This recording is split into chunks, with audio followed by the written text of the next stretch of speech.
Hey everyone, on today's segment I'll be making a spinach parmesan stuffed chicken. The recipe's for 2 boneless chicken breasts. Before starting, preheat your oven to 425 degrees. To create a pocket in each of the chicken breasts, cut parallel without cutting all the way through. Season thoroughly on each side with salt and pepper.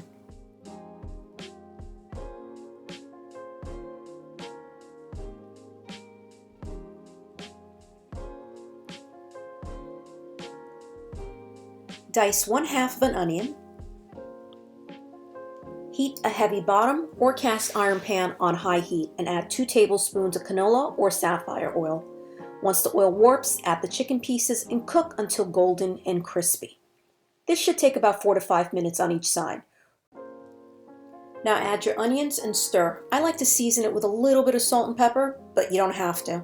After 2 or 3 minutes, you could pour in the cream. Add the spinach and stir for about a minute or so.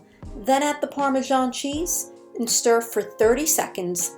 Then remove the pan from the heat. Add the spinach cheese mixture into the pockets. Place the chicken in a casserole dish and bake for 5 minutes. And there you have it, a quick and easy, low-fat carb weekday meal in just under 30 minutes. Thanks for watching, and don't forget to drop me a like and subscribe. Bye.